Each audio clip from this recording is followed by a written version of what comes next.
إن الحمد لله نحمده ونستعينه ونستغفره ونعوذ بالله من شرور أنفسنا وسيئات أعمالنا من يهده الله فلا مضل له ومن يضلل فلا هادي له أشهد أن لا إله إلا الله وحده لا شريك له وأشهد أن محمدا عبده ورسوله اللهم صل وسلم على نبينا محمد وعلى آله وصحبه أجمعين أما بعد.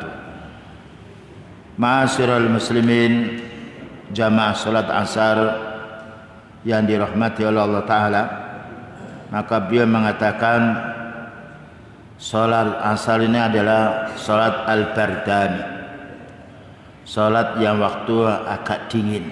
Demikian juga salat subuh. Saat ini Allah Ta'ala memerintah malaikatnya untuk melaporkan amal kita mulai pagi sampai sore ini. Dan beliau senang sekali ketika malaikat melaporkan amal beliau ini, beliau dalam keadaan sholat berjamaah. Kita kaum muslimin kalau selalu menghitung keuntungan itu menghilangkan rasa capek. Bayangkan orang yang angkut semen, ketika ada nanti satu semen ini 5.000, dia akan menghitung 50 sak kali 5.000 atau kali 2.000 sudah berapa. Padahal itu keuntungan dunia. Mereka ridho dengan kepanasan dan juga berkeringat, kecapean karena ingin mencari keuntungan dunia. Padahal keuntungan dunia yang kita peroleh banyak belum tentu menjadi kenikmatan kita. Tetapi pahala inilah yang akan kita ambil besok di akhirat, kekal selamanya. Karena kalau kita hidup sebentar di dunia harus punya rumah, punya istri dan yang lainnya, bagaimana hidup selamanya di akhirat. Dan hidup di akhirat ini kita cari sekarang. Jadi kita di dunia itu mencari dua keuntungan. Keuntungan untuk kebutuhan kita dunia yang 60-70 tahun untuk kita. Lebih daripada itu persiapan untuk mencari bekal akhirat kita untuk selamanya. Jadi kalau dihitung matematika, kebutuhan kita dunia itu tidak ada 1% dari 100% untuk akhirat kita. Karena hidup di akhirat selamanya. Sedangkan kita hidup kalau di dunia sudah umur lanjut, kurang kenikmatannya. Umur yang nikmat umur pemuda. Kalau sudah lanjut usia, ya dikurangi oleh Allah Ta'ala, menunjukkan kita akan mati. Tapi kenikmatan di akhirat tidak ada kenikmatan yang bisa dibandingkan oleh kita di dunia. Mala ainun ra'at, yang belum pernah kenikmatan itu kita lihat di dunia. Walau udunan sami'at, belum pernah kita dengar oleh telinga kita. Wala yahturu bibali akhatikum, belum pernah terlintas oleh pikiran kita. Inilah yang harus kita fahami agar kita tidak merasa jemuh, tidak menyepelekan dalam masalah urusan ibadah sekecil apapun. Karena Allah berfirman, "Faman ya'mal misqala dzarratin khairan yarah." Siapapun beramal kebaikan satu biji sawi, Allah akan memperlihatkan pahalanya. Satu digandakan 10, belum lagi sampai 700. Ini untuk mempersemangat kita agar beribadah, menuntut ilmu, amal yang wajib, amal yang sunnah tidak kita sia-siakan, karena kita akan kembali dan yang inilah yang akan kita bawa. Selanjutnya menjelaskan tadi kelanjutan dari wajibnya kita tawadhu. Maka Allah berfirman di dalam surat An-Najm 32, "Fala tuzakku anfusakum huwa a'lamu bimanittaqa." Jangan menganggap kamu itu sudah bersih, sudah baik, sudah menjadi orang yang mulia. Kenapa? Yang menilai kita huwa Allah a'lamu bimanittaqa. Allah yang maha tahu siapa yang ahli takwa. Ini menunjukkan kita adanya tawadu. Merasa kita berilmu kurang. Kalau kita merasa berilmu itu kurang, semangat kita melebihi daripada orang merasa hartanya kurang. Di sini dijelaskan oleh pensyarahnya, yanhallahu ta'ala ibadahu an madhi anfusihim wa syukriha. Allah melarang seorang hamba muji dirinya. Berapa banyak orang muji dirinya? Saya yang patut, dia tidak patut. Saya yang berhak untuk dipilih. Masuk ayat ini. Kenapa? Li'anna dzalika minnatun bil amal. Karena kemuliaan seorang tergantung dengan amal. Beramal ini lebih berat daripada kita bicara. Apalagi daripada kita menuntut ilmu. Resikonya mempraktikkan perintah Allah lebih berat daripada resikonya menyampaikan yang hak. Karena itu paling mulianya manusia ketika dia beriman, beramal soleh. Lihat para anbiya mendapatkan tantangan yang besar karena mempraktikkan hukum Allah. Wa tazkiyatu al-manhi wa anha qad takunu fil ismi. Orang itu tidak boleh menyombongkan dirinya, menganggap dirinya baik, bisa juga membanggakan dirinya dengan nama. Ada orang namanya Barroh, orang paling baik, ditegur oleh beliau, jangan. Ada lagi namanya orang Nafi, orang banyak manfaatnya, dilarang oleh beliau. Karena yang bermanfaat itu Allah. Ada lagi orang mengatakan falah, orang cukup bahagia, dilarang. Ya, walaupun tidak bermaksud demikian, tapi itu namanya. Dan ketika para sahabat dinasihati oleh beliau tawadhu, ini namanya harus diganti. Ada orang namanya Arhamur Rahimin, itu sifatnya Allah. Paling belas kasihannya kepada yaitu orang-orang yang belas kasihan hanya Allah, tidak boleh. Ada namanya orang Khalilullah, tidak boleh. Itu mentazkiyah diri. Khalilullah itu kekasih Allah. Padahal di dunia hanya dua, Nabi Ibrahim alaihissalam, Nabi Muhammad sallallahu alaihi wasallam. Sampai beliau bersabda, "Law anni ittakhadtu khalilan lattakhadtu Abu Bakrin khalilan." Seandainya saya itu diizinkan oleh Allah Ta'ala mengambil khalil, itu orang paling dikasih sayang oleh Allah, tentu aku akan menjadikan sahabat Abu Bakar khalil. Tapi beliau tidak.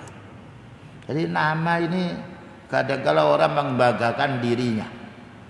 Nah, nama-nama yang sifat seperti itu dilarang oleh beliau karena termasuk mentazkiyah, memuliakan diri. Tapi kita tidak boleh memberi nama yang itu artinya jelek. Yang memberi nama diri kita kafir tidak boleh. Memberi nama diri kita munafik tidak boleh. Fasik tidak boleh. Memberi nama yang sifatnya penghambaan diri kita kepada Allah. Faqalat li Zainab bintu Abi Salamah. Maka Zainab binti Abi Salamah berkata, Inna Rasulullah sallallahu alaihi wasallam naha an hadzal ismi wa sammaitu barra. Sesungguhnya Rasulullah sallallahu alaihi wasallam melarang nama ini, padahal saya ini diberi nama Barra. Faqala Rasulullah sallallahu alaihi wasallam la tuzakku anfusakum. Barra itu maknanya manusia paling baik, wanita yang paling baik.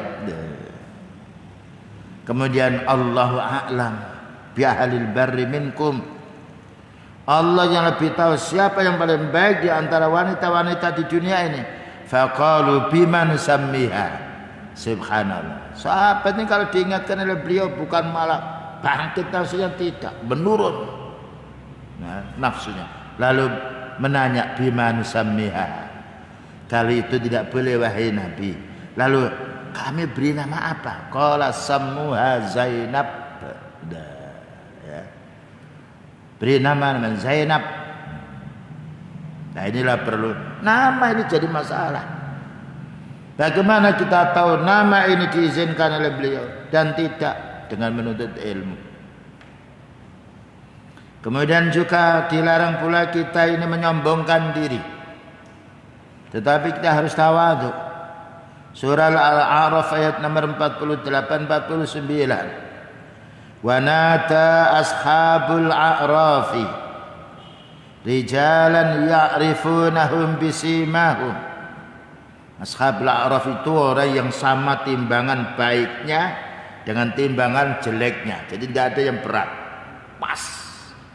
Ditimbang baiknya dan jeleknya itu sama. Dan ini dia ambang pintu antara surga dan neraka. Berkata Ashabul A'raf ini kepada orang-orang kafir, orang-orang musyrik. Ya'rifunahum bisimahum, yang mana Ashabul A'raf mengerti tanda-tandanya orang munafik, orang musyrik besok pada hari kiamat. Qalu ma aghna ankum jam'ukum wa ma tastakbiru wa ma kuntum tastakbiru. Katanya Ashabul A'raf yang timbangannya sama, amal baik dan amal jeleknya, ternyata tidak ada manfaatnya kamu punya kumpulan orang banyak itu, dan yang kamu sombongkan ini tidak bisa mendatangkan manfaat untuk menyelamatkan dirimu dari neraka. Ini maknanya kita dilarang takabur, ya. Tetapi kita disuruh tawadhu, karena tawadhu itu musuhnya takabur. Tawadhu disenangi oleh Allah Ta'ala, bahkan juga kita senang takabur, Allah Ta'ala membenci. Kita pun juga tidak senang dengan orang yang sombong. Lalu berkata mereka, haula'il ladzina aqsamtum la yanalahumullahu birahmatin. Apakah mereka-mereka yang kamu bersumpah katanya tidak mendapatkan rahmat, tidak mendapatkan belas kasihan dari Allah Ta'ala? Jadi orang-orang takabur itu menganggapnya orang miskin, ya, orang muslim yang tidak punya kekuasaan yang lainnya ini dianggap orang-orang yang hina. Jawabnya Allah, udkhulul jannah. Wahai orang-orang yang dihina, orang muslim, masuklah kamu ke surga, la khaufun alaikum wala antum tahzanun. Allah Ta'ala mencabut rasa takut dirimu dan juga rasa kekhawatiran di hatimu. Ini menunjukkan kita tidak boleh menyombongkan diri. Kita ini sama dengan manusia. Waktunya sakit, orang yang sombong harus sakit. Ketika Allah Ta'ala menjadikan orang miskin yang sehat, ya sehat. Karena kehendak Allah Ta'ala tidak bisa dihalangi oleh kehendak siapapun makhluknya. Allah berfirman, wa ma tasyauna illa ayyasha Allahu rabbul alamin. Apa yang dikehendaki mesti akan terjadi. Dan kamu tidak bisa berkehendak kecuali dikehendaki oleh Allah. Selanjutnya, hadis Rasulullah sallallahu alaihi wasallam yang diriwayatkan oleh Imam Muslim, bahwasanya Allah memuji hambanya yang mutawadhi. Orang mencela, mencaci itu orang yang sombong. Pun dirinya saja dicela tidak mau, dicaci tidak mau, didemo tidak mau. Gimana mereka mencaci, mencela? Wa an Iyad bin Himar radhiyallahu anhu, bersumber dari salah seorang sahabat, Iyad bin Himar, semoga Allah meridainya. Qala Rasulullah sallallahu alaihi wasallam, innallaha auha ilayya an tawadu. Maka beliau bersabda, Allah menurunkan wahyu kepadaku supaya kalian, hai umatku, menjadi orang tawadhu. Jadi perintah tawadhu ini perintahnya Allah. Jika kita amalkan mendapatkan pahala yang cukup besar. Tapi kalau dilanggar, naudzubillah min dzalik. Hatta la yafkhara ahadun ala ahadin, sehingga tidak ada orang yang menyombongkan dirinya, menganggap dirinya lebih pandai, lebih pintar, lebih ahli dengan yang lainnya. Kalau kita menjumpai hati seperti ini, kita amalkan, masyarakat mengamalkan, tidak ada orang bertengkar. Bertengkar itu karena ada penyebabnya. Dan di antara orang yang fakhr, orang sombong, itu orang yang merasa dia memiliki kelebihan harta. merasa memiliki kelebihan kedudukan. Ya, maka harta bukan untuk kesombongan, itu titipan Allah. Bagaimana harus kita syukuri untuk kita beribadah. Demikian juga kedudukan, itu titipan amanah. Kalau amanat ini dikerjakan dengan baik, Allah akan memberikan pahala yang banyak. Tapi kalau amanat ini dikhianati, Allah akan menghukum. Ya, jadi berapa banyak orang merasa kaya loh, merasa dia, wah sudah ini kenikmatan murid. Bukan, itu ujian. Dicoba kita, diuji. Siapa menjadi orang kaya yang bersyukur, dan siapa yang menjadi orang miskin yang bersabar. Nah, demikian juga kedudukan pangkat itu bukan nikmat murni, itu titipan. Bayangkan kalau kita dititipi orang 1000 sepeda motor, bingung kita karena terlalu banyak. Dititipi orang sekian banyak. Tapi kalau kita dititipi sedikit dua itu masih ringan beban pikiran kita. Ini bagi orang bertanggung jawab. Berapa banyak orang minta beban, jangan. Kalau kita diserai, diamanati, dan kita memohon kepada Allah Ta'ala, kita akan dibantu oleh Allah. Tapi kalau kita ini mengambil haknya orang, Allah Ta'ala tidak mengurusi kita. Itulah wasiatnya Allah, Rasulullah SAW kepada Abdurrahman. Ya Abdurrahman, la tas'alil imarah, kamu jangan ambisi jadi pemimpin. Ya. Kenapa? In u'tita, kalau kamu diberi min ghairi mas'alatin, tanpa kamu ambisi, u'intah, kamu akan ditolong. Hadis Muslim. Nah, tetapi kalau kamu meminta, kemudian kamu diberi, kamu wukilta, kamu tidak akan diurusi oleh Allah. Dan betul. Ya, amanat ini jangan diminta. Tapi ketika kita diamanati, kita berusaha, Allah akan menolong. Karena orang itu memberikan amanat kepada diri kita, karena orang itu menganggap diri kita ini ada kemampuan. Sehingga kalau dia menerima dengan berat hati, Allah akan menolong. Ya, nah sekarang ini banyak amanat itu diminta. Wala yabghi ahadun ala ahadin, dan jangan berbuat curang salah satu di antara kamu kepada yang lainnya. Orang berbuat curang itu orang yang zalim. Merasa dirinya punya kekuatan yang bisa mengalahkan yang lain. Nah, kekuatan itu hanya miliknya Allah. La haula wala quwata illa billah. Tidak ada daya dan kekuatan kecuali dengan Allah. Jadi hadis ini disampaikan oleh pensarahnya. Pertama, fihi dilalatun ala anna sunnah biwahyin minallah, menunjukkan hadis itu wahyunya Allah, bukan pemikirannya Rasulullah sallallahu alaihi wasallam. Apalagi kalau kita lihat beliau itu dari keturunan orang yang awam, tidak tahu baca, tidak tahu tulis, dan ini ada hikmahnya. Seandainya beliau diutus oleh Allah Ta'ala dari orang yang sebelumnya sudah pandai, mungkin ini warisan dari orang tuanya. Makanya yaitu Herakles menanya Abu Sufyan, saya mau menanya kepada dirimu, karena kamu tidak cocok dengan orang yang mengaku nabi itu. Dia itu dari keturunan asrafuhum amdu'afa'uhum. Mereka dari keturunan orang yang mewah, yang bapaknya raja apa tidak? Oh tidak. Seandainya dia ini bapaknya raja, mungkin dia akan menuntut untuk mengambil alih kedudukan bapaknya. Apa katanya? Apakah mereka dari orang kaya atau orang miskin? Dari pengikut-pengikutnya orang kaya atau miskin? Du'afa'uhum. Begini Herakles, ternyata pengikutnya itu orang miskin. Betul. Semua para anbiya banyak pengikutnya orang miskin. Ini bukan berarti orang yang kaya itu hina, tidak. Karena orang miskin dengan duitnya pas-pasan untuk makan, tidak ada pikiran yang panjang. Berbeda dengan orang yang punya harta. Kalau mereka tidak punya iman, akan rusak dengan harta. Dan berapa banyak raja zaman dahulu hancur karena kekayaannya, hancur karena kedudukannya. Nah, yang nomor 2, Berikutnya dalam hadis ini, at-tawadhu'u min asbab intisaril masawah wal adli wal ihsani bainan nas. Tawadhu ini menunjukkan adilnya seseorang, kesamaannya seseorang,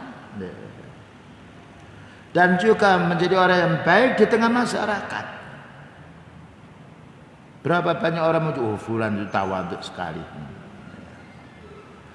Al-kibru yantaju at-tafakhur alladhi yulidul baghya. Sombong ini muncul karena sebab yaitu membanggakan diri. Dan orang yang sudah membanggakan diri umumnya merusak orang. Lihat kalau ada orang yang kaya, dia tidak punya ilmu, punya anak, anaknya juga tidak mau bergaul dengan anak yang miskin, bahkan juga menghina. Bahkan pula kalau naik sepeda motor kayaknya tidak ada orang kaya kecuali seperti dia. Nah, ya, ternyata ini Rasulullah SAW mengingatkan kita bagaimana kita menjadi orang tawadhu. Kemudian berikutnya, hadis yang lain, wa an Abi Hurairah radhiyallahu anhu qala anna Rasulullah sallallahu alaihi wasallam qala ma naqasat sadaqatun min malin. Orang yang bersedekah itu tidak akan dikurangi oleh Allah Ta'ala hartanya. Tidak ada orang bersedekah dari hasil yang halal, ya. Kemudian dijadikan miskin oleh Allah Ta'ala, sengsara, tidak ada. Asal itu harta yang halal. Dan ini sudah janji beliau, yang ini bicara yang beliau bersumber dari wahyu. Orang bersedekah itu tawadhu, mengerti saudaranya tidak mampu. Lain dengan orang kufah, apalagi dia merasa kaya, orang-orang miskin jadi kurban mereka. Tapi orang mukmin lain, punya kelebihan, santuni orang yang tidak punya. Siapa yang bisa membandingi kebaikan orang muslim? Makanya beliau bersabda, al-Islamu ya'lu wa la yu'la. Islam yang paling tinggi, tidak ada yang bisa menandingi ketinggiannya. Makanya orang-orang kafir itu dia takut dengan orang Islam. Takut mereka itu. Demikian juga orang munafik, karena orang Islam itu keikhlasannya dia. Dan Allah Ta'ala yang membantu orang yang ikhlas, orang yang mengikuti sunnah itu. Siapa di antara hamba Allah Ta'ala tidak dibantu oleh Allah Ta'ala jika ikhlas dan jika mutaba'atul Rasul?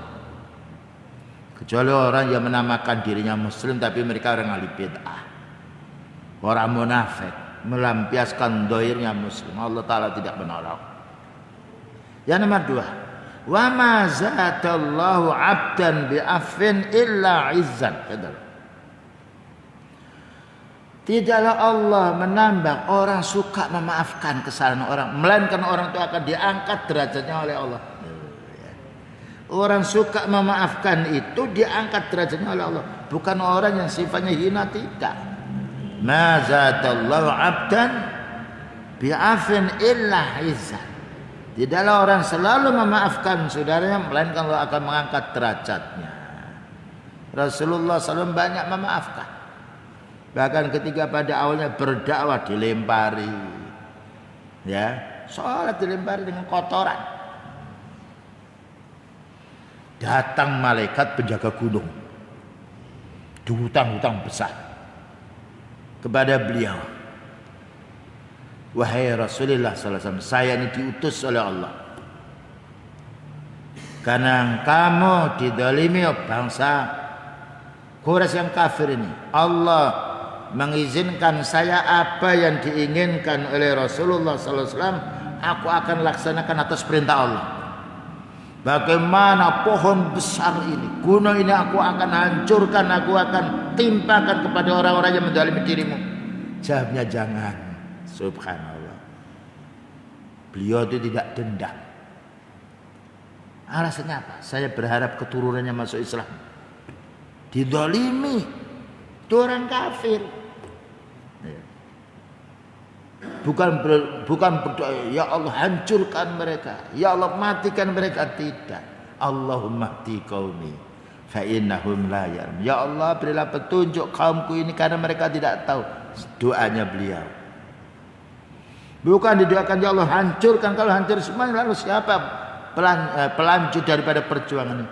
Dia mengatakan saya masih berharap mudah-mudahan keturunannya, anaknya, cucu masuk Islam. Ternyata masuk Islam. Nah, tawaduknya beliau. Didolimi, disakiti. Demikian juga orang yang orang dihutang itu, dihutang dan dikembalikan itu. Wah percaya, oh ini memang hartanya Allah, belum milik saya. Selesai ini. Selesai hati ini. Oh, itu belum milik saya. Kita sudah membantu, pahala insya Allah sudah ada. Ya, kalau itu belum milik saya tidak kembali. Berapa banyak orang hutang janji enggak gitu. Gimana keluarga? Enggak apa-apa lah. Kita lebih baik yaitu menghutangi daripada kita ini hutang. Kalau kita berpikir semacam nikmat hidup ini. Karena apa? Selalu hubungannya dengan Allah, selalu hubungannya dengan pahala. Yang nomor 3, wa ma tawadu'a ahadun lillahi illa rafa'ahu. Tidaklah orang yang tawadhu karena Allah Ta'ala. Tadi tawadhu ada 2. Tawadhu yang dibuat-buat untuk mencari urusan dunia. Tawadhu karena Allah. Tidaklah seseorang yang tawadhu karena Allah Ta'ala illa rafa'allah, melainkan Allah akan mengangkat derajatnya. Bayangkan tawadhunya Rasulullah sallallahu alaihi wasallam didolimi, disakiti, menjadi sebab orang kafir masuk Islam berbondong-bondong. Idza jaa nasrullahi wal fath wa ra'aitan nasa yadkhuluna fi dinillahi afwaja. Ketika datang kemenangan untuk beliau, maka mereka masuk Islam berbondong-bondong. Karena apa? Karena akhlaknya beliau yang baik. Maka kita sebagai seorang mukmin yang punya ilmu sedikit banyak, apalagi yang banyak yaitu ilmunya dan beramal, jadilah orang tawadhu. Bukan kita ingin dipuji oleh manusia, tidak, ingin mendapatkan pahala dari Allah. Dan Allah akan menjadikan orang tawadhu itu orang yang disegani oleh manusia.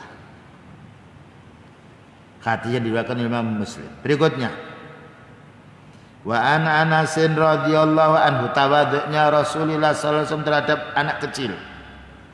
Annahu marra ala sibyanin, beliau itu melewati anak kecil.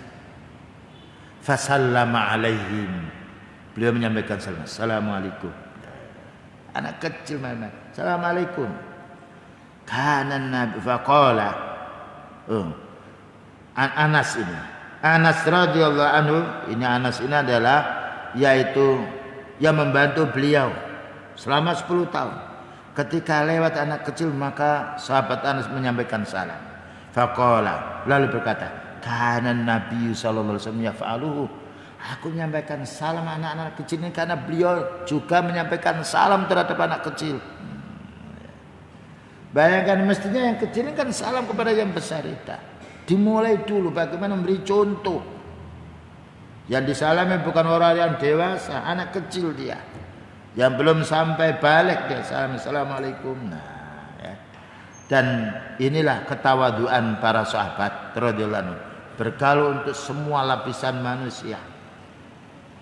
Kemudian juga dijelaskan di sini istihbabus salam ala sighar, anjuran untuk mengajar, untuk memberikan salam pada anak kecil. Wa tadribihim ala al-adab syar'iyyah, dan perlu kita latih mereka ini untuk mendapatkan adab-adab akhlak syar'i. Sudahkah kita salam terhadap anak kita? Atau ketika anak kita tidak salam, kita sampaikan salam dulu. Karena salam itu maknanya apa? Assalam, ya Allah engkau penyelamat. Alaikum, ya Allah berilah selamat saudaraku ini. Doa bagus itu. Bukan ketemu selamat pagi, bagaimana Pak kabarnya, keliru. Tapi kalau kita kepada orang kafir tidak boleh. Karena mendoakan baik pada orang kafir, wah bahaya kita. Cuma orang kafir kita tidak boleh salam. Tapi kalau mereka salam, assalamualaikum, matilah kamu, alaikum jawabnya, kembali kepada dirimu. Tapi kalau membaca assalamualaikum, jawab waalaikumsalam. Mereka mendapatkan kenikmatan dunia karena kenapa? Orang mukmin berhak untuk didoakan baik. Jadi ketika ada orang kafir mendoakan kita baik, jawab semoga kamu mendapatkan kebaikan dunia. Subhanallah, ilmu yang masih banyak luput untuk diri kita.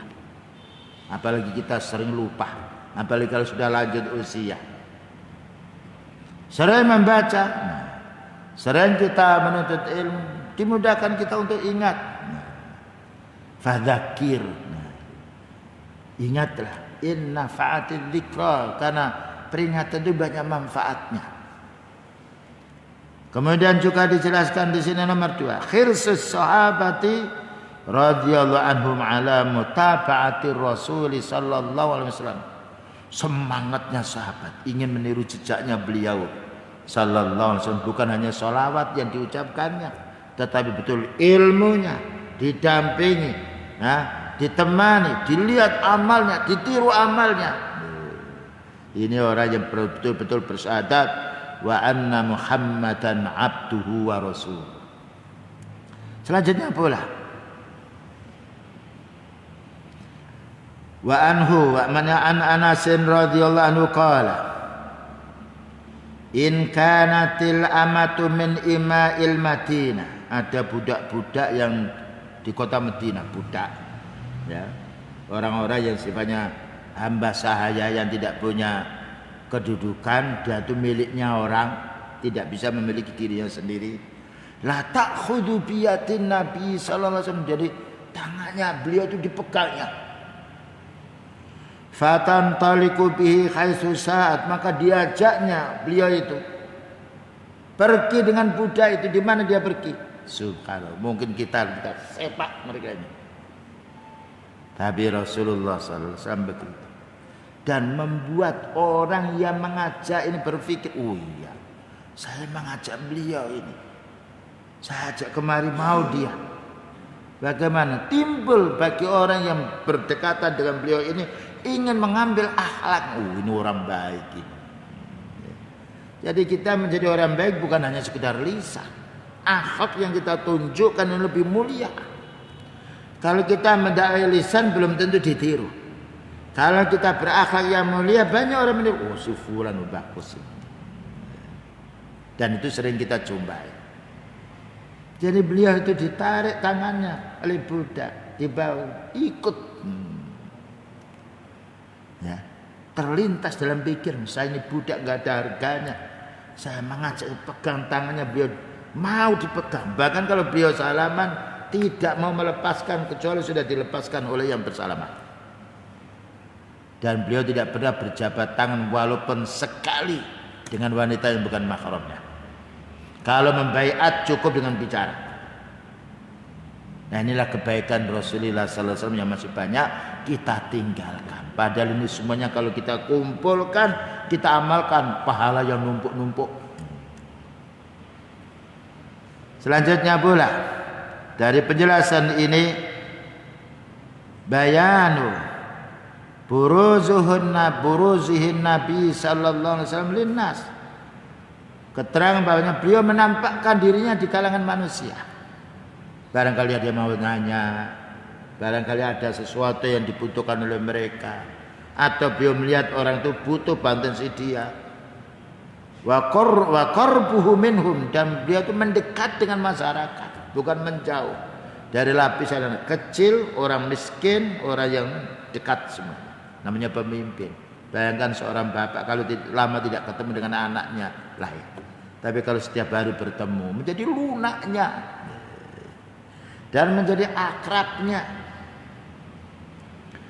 Kedua, syiddatu tawadhu'ihi sallallahu alaihi wasallam biwuqufihi ma'al mar'ati wal amati wa kulli man ikhtajau.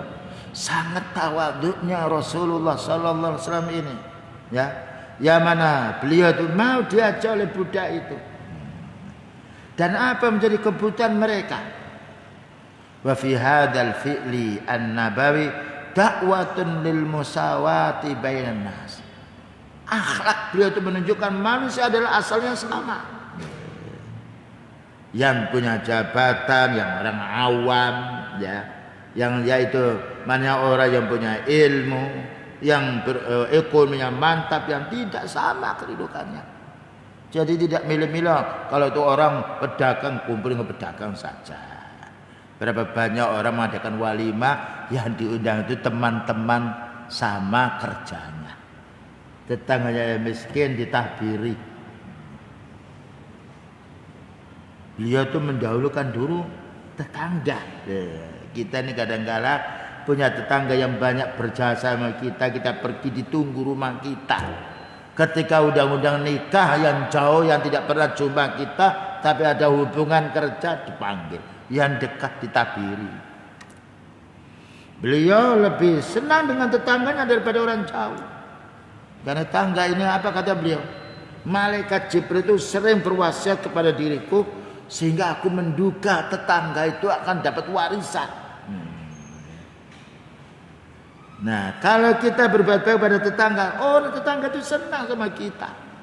Dan juga menjadi sebab memuliakan diri kita, padahal kita juga tidak ingin dimuliakan. Tapi itu sudah fitrah. Subhanallah. Tetangga dulu. Setelah keluarga kita tetangga. Silakan, senang orang. Dan itu dibicarakan, sufulan bagus sufulan itu. Ya, kita pinjam dipinjemi. Ada yang sakit disambangi kita, dijenguk kita. Bukan menjenguknya karena sama-sama jabatannya, kedudukannya, tidak. Karena itu orang muslim. Dia sakit, dia itu tetangga kita. Tetangga ini ada 3 macam. Ada tetangga karena murni tetangga, punya hak. Ada tetangga karena itu ada keislamannya, punya 2 hak. Ada tetangga karena itu dekat dengan keluarga kita, punya 3. Dan didulukan tetangga yang lebih dekat, kemudian yang agak menjauh. Selanjutnya pula di sini dijelaskan, badlul auni li kulli muhtajin wa qada'i hajatin nas. Maka hendaknya menolong kepada orang-orang yang sangat membutuhkan. Budak itu butuh bantuan. Makanya beliau sering memerdekakan budak. Budak itu rampasan perang yang diperoleh dari orang kafir, ditahan. Sehingga hukumannya seperti hewan, dimiliki.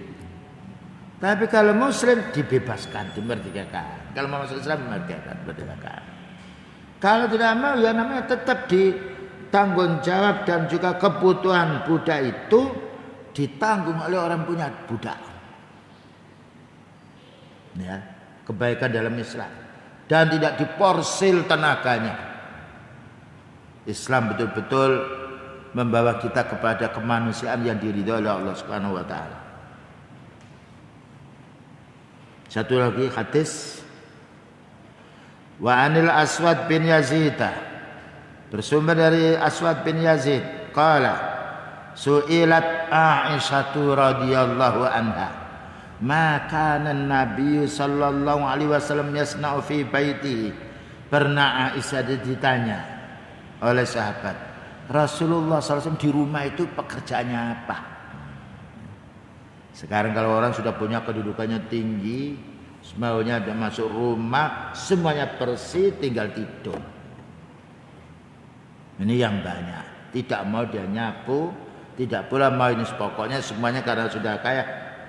Ya, para kaum buruh yang lain suruh kerja. Bukan berarti tidak boleh, tapi lihat keadaan beliau. Dijawab oleh Aisyah, kana yakunu fi mihnati ahlihi. Rasulullah SAW membantu kebutuhan rumah tangganya. Bahkan juga bajunya sobek itu dijahit sendiri beliau. Sandalnya putus rampatnya disambung. Bukan dibuang lalu memberi kita. Ya. Tapi kalau ada orang yang membutuhkan, didahulukan kebutuhan orang itu. Sementara sandalnya putus itu bukan dibuang, membeli lagi, tidak, dirawat sendiri. Ada kelebihan orang membutuhkan, didahulukan. Yu'siruna ala anfusihim. mendahulukan kebutuhan orang lain daripada dirinya sendiri. Kalau orang pada zaman sekarang ketika menduduki apapun dalam usaha dia, semisal akhlaknya beliau, tidak ada orang yang benci. Bayangkan nih, rumah tangga beliau datang juga membantu kebutuhan di rumah tangga. Wa'ni khidmati ahlihi, melayani apa yang menjadi kebutuhan istrinya, anaknya. Fa'idha khadaratis salatu, kalau sudah hadir waktunya salat, kharaja ila salati, keluar ke masjid. Beliau perang, mengurusi umat, ya, mengurusi keadaan negeri. Ternyata rumah pun diurusi oleh beliau. Inilah suri tauladan kenapa kita harus meniru Rasulullah sallallahu alaihi wasallam. Karena Allah berfirman, laqad kana lakum fi Rasulillahi uswatun hasanah. Sungguh telah ada contoh yang paling baik untuk dirimu adalah Rasulullah sallallahu alaihi wasallam. Yang dapat diambil kesimpulan dari hadis ini, kamalu tawadhu'ihi sallallahu alaihi wasallam wa birrihi bi ahlihi. Sempurna tawaduknya beliau dengan tetangga, ya, dengan mertua, dengan istrinya, dengan anak, dengan siapapun. Kemudian nomor 2, al-a'malu dunyawiyah yanbahi alla tulghil abdu anis shalah. Urusan dunia ini jangan sampai melalaikan ibadah kita. Di rumah kan apa yang lain. Waktu sholat, sholat. Beliau itu sama dengan kita, bahkan makannya lebih enak kita, rumahnya lebih mewah kita, tapi ibadahnya subhanallah kalah kita semuanya ini. Yang terakhir, al-ubudiyatul haqqu huwa ayyu'addiyal abdu kulla ta'atin fi waqtiha. Ibadah yang sebenarnya itu bagaimana kita seorang hamba bertaat kepada Allah setiap waktu. Mencari pahala 24 jam itu gampang. Kita mau mencari yaitu duit 24 jam capek. Sengsara mesti belum tentu keutuh. Bayangkan masuk masjid, kaki mana dulu, apa yang dibaca. Ya, diam di masjid menunggu imam datang dihukumi sebagai orang sholat. Kita mendengarkan, kita berzikir itu pahala semuanya. Mendidik anak dapat pahala. Ya, ngasih istri itu loh. Kumpul sama istri dapat pahala. Sampai ditanya, wahai Nabi, apakah kita kumpul sama istri dapat pahala? Bukankah kalau orang itu kumpul sama yang lain berbuat zina dapat dosa? Jawabannya subhanallah. Ini seorang wanita diberitahu, aku kumpul pada dirimu itu ingin cari pahala supaya kamu dapat pahala. Kalau kamu tidak mau, dilaknat malaikat sampai subuh. Nah, gimana? Kamu cari pahala sampai dilaknat. Ya.